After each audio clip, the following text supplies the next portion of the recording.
João capítulo 14, verso 1 diz assim: Não se turbe o vosso coração, crede em Deus, crede também em mim.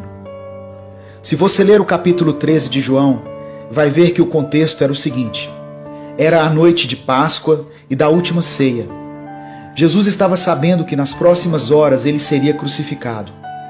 Ele sabia que havia um traidor entre eles, e ainda se não bastasse, Jesus também sabia que Pedro o negaria antes que o galo cantasse 3 vezes. Mas mesmo em meio a tudo isso, Jesus começa o capítulo 14 dizendo: Não se turbe o vosso coração. Mesmo quando enfrentou o seu pior momento, Jesus não se desesperou, e ele queria que seus discípulos também não se desesperassem. Mas como os discípulos conseguiriam isso? Ou como nós podemos manter o equilíbrio quando os nossos problemas parecem ser maiores do que a nossa capacidade de resolvê-los? A resposta é: creiam em Deus e creiam também em mim. Quando Pedro andou sobre as águas em Mateus 14, ele conseguiu fazer isso apenas enquanto manteve seus olhos em Cristo. A partir do momento em que ele se preocupou com as ondas, começou a afundar. Quando Paulo e Silas foram presos, a palavra diz que na noite que antecederia a sua morte, eles cantavam louvores a Deus na prisão. Esse é o segredo para manter a ansiedade distante e não deixar que o coração se turbe.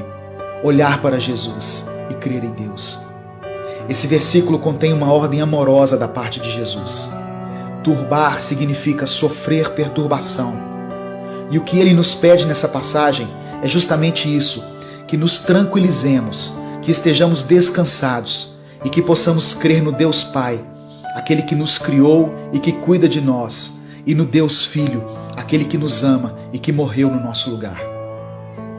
Quando verdadeiramente confiamos e obedecemos a Deus, nosso coração e nossos pensamentos se acalmam de uma forma inexplicável aos olhos humanos.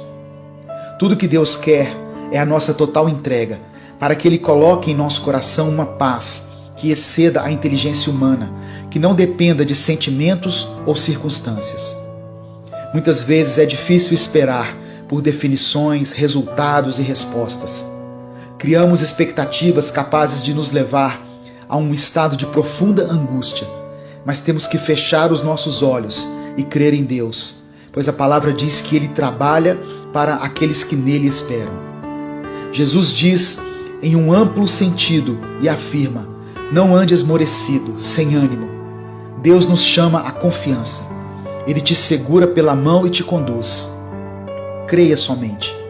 Não importa que tipo de problemas ou aflições você tem experimentado. Não perca a sua fé.